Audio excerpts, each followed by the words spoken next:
Bismillaahi Raxmaani Raxiim. Assalaamu calaykum. Waa maxay baarista? Sidee wax loo baaraa? Baaritaanka ama cilmi baaristu waa hab lagu helo xog, macluumaad iyo xaqiiqooyin la xiriira mowduucyo aan u baahannahay inaan wax ka ogaano. Cilmi baaristu waa geedi socod muhiim ah oo lagu helo xog iyo macluumaad sax ah si loo fahmo ama xal loogu helo arrimo gaar ah. Markaan rabno inaan baaritaan ku sameyno mowduuc gaar ah si aan nafteena ama dadka kale aan ugu faa'iideyno, caqabada ugu weyn ee aan la kulanno ayaa ah halkii aan macluumaadka saxda ahaa aan ka heli lahayn. Maanta internetka waxaa si fudud loogu heli karaa ilo kala duwan oo macluumaad laga helo. Balse su'aasha meesha taagan ayaa ah sidee loo xaqiijin karaa in macluumaadkaas aan helayno ay yihiin kuwo sax ah oo la isku halayn karo, maadaama ay jiraan website-yo soo geliya macluumaad aan la hubin iyo xog qaldan.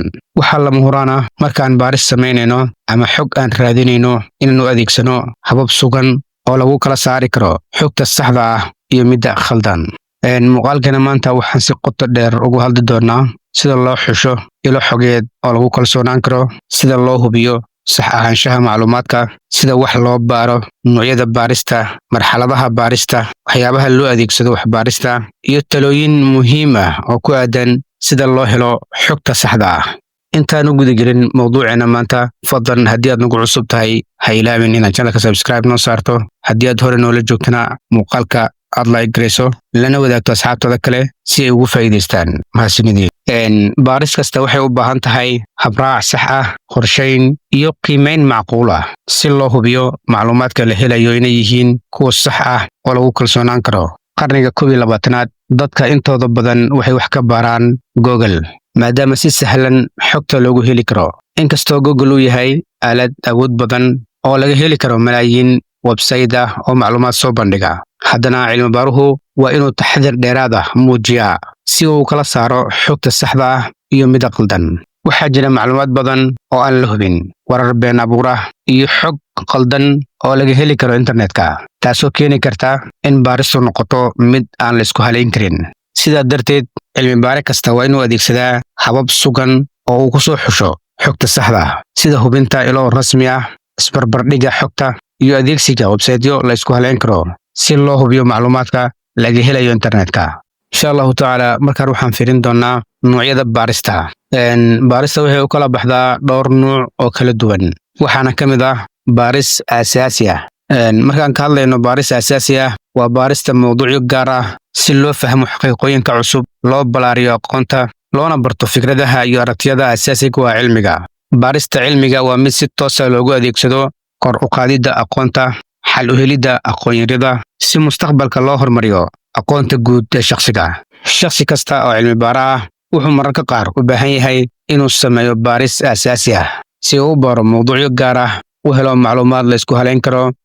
Markaan ka hadlayno baarista noocan ah, inta badan waxaa laga soo xigtaa buugaagta, muuqaalada cilmiyeed iyo ilo rasmi ah oo la isku halayn karo si loo helo macluumaad sugan oo qiimo leh.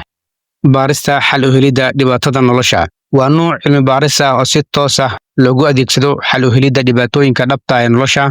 Baaristan waxay diiradda saartaa sidii aqoonta iyo aragtiyada cilmiyeed loogu rogi lahaa xalal wax ku ool ah oo wax ka bedeli kara dhibaatooyinka bulshada, caafimaadka, tiknoolajiyadda iyo dhaqaalaha. Cilmi baaristan inta badan waxaa sameeya saynisyahano, dhakhaatiir, injineero, dhaqaaleyahano oo baaraya sida cilmi baarista lagu dabaqi karo xaaladaha dhabta ah ee nolosha. Tusaale ahaan, markaan soo qaadano dhakhaatiirta, inta badan waxay raadiyaan sidii cudurrada halista ah loogu heli lahaa daawooyin. Injineeradu waxay baaraan agabka ama qalabka dhismaha lagu galo. Khubarada ku takhasusay dhaqaalaha waxay daraaseeyaan sida dhaqaalaha waddanka kor loogu qaadi lahaa. Sidoo kale, xirfadlayaalka waxay ka shaqeeyaan sidii loo horumarin lahaa xirfadaha cusub. Markaan si guud aan ugu hadalno, ujeeddada baaristan waxay tahay xal u helidda mushkiladaha markaas taagan. Cilmi baaristan waxay door muhiim ah ka ciyaartaa horumarka bulshada, maadaama ay si toos ah u saamayso nolosha bini'aadamka.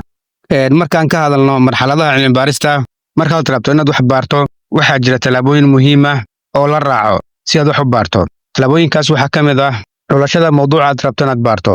Waxaa qasab ah mowduuca aad rabto inaad baarto inuu noqdo mowduuc xiiso leh. Sidoo kale, waxaa aad muhiim u ah halkaad ka soo ururinayso xogtaada. Haddii cilmi baaro u isticmaalo xog aan la hubin, cilmi baaristiisu waxay luminaysaa qiimaha saxaanshaheeda.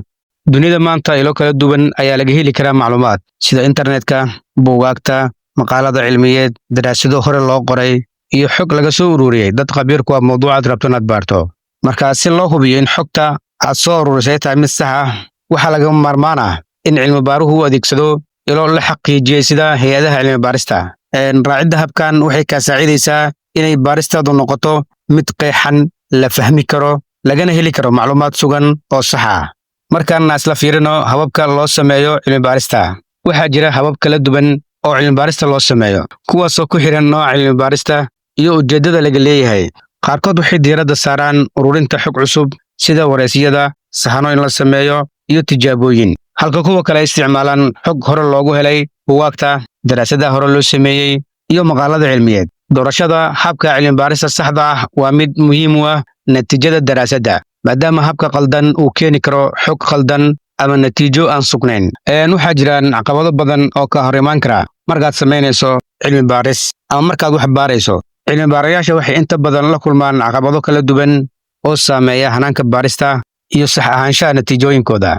Caqabadaha cilmi-baarista ee la kulmaan waxaa ka mid ah helitaanka xogta, sidoo kale caqabado la xiriira farsamooyinka ururinta xogta, iyo helitaanka ilo rasmi ah ee laga heli karo macluumaad sax ah. Si loo xaliyo caqabadahaas, cilmi-baarayaasha waa inay adeegsadaan habraac sax ah iyo xeelado wax ku ool ah oo fududeynaya helitaanka xogta saxda ah.